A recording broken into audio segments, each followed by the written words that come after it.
Hi everyone, it's Mrs. Burgett. Yesterday I read you a story, Chameleon. Today we are going to do what's called a Venn diagram on our Chameleon book. And later on this week we are going to do the other half of the Venn diagram on another book. So I want to show you what a Venn diagram is, okay?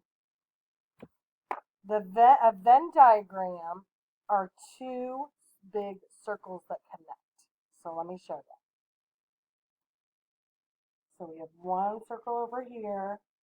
And we have another circle over here. So they connect, or they go together with a little gap in the middle. Okay. So this side of the Venn diagram is where we do chameleon. So we're going to look at what we learned in chameleon. We're going to see the two different types of books. Now this is a non-fiction book. So I'm going to put that right here. Okay, so that's one of the things about Chameleon book. Chameleon. It's a non-fiction book. That means this is about a real animal, and these are real pictures of the chameleon.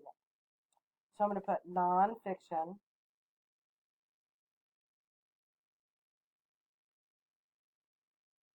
Okay, on this side of my story. Chameleon. Okay, all right. So what else can we tell about that is in the book? Okay, so let's look through some of the things. Let's look at the pictures. So look at these pictures. Do you think those pictures are real, of a real live animal? Yeah, it is. So we're going to put that on our chameleon side. So we are going to say real pictures.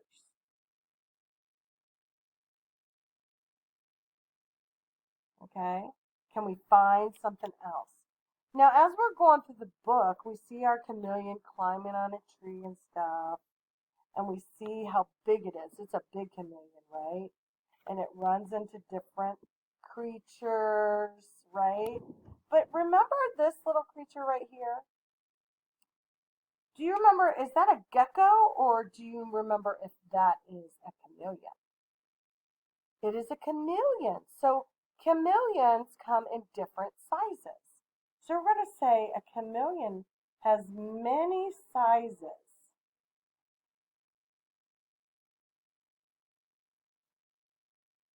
Okay. So the chameleon lives in a tree, right? And he climbs down from the tree. And when he climbs down from the tree, do you think he's well hidden? Do you think he blends in with his surroundings? No, he doesn't. He doesn't.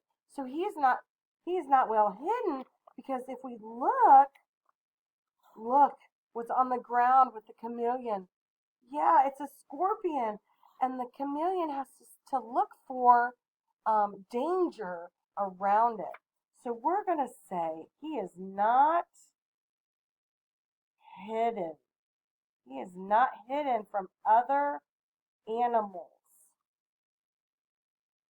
And at the beginning of the story, we notice that our chameleon, look at him, he's got peaceful colors, doesn't he? He has different peaceful colors. But at the end of our story, do you remember this one right here? This chameleon had pale colors, right?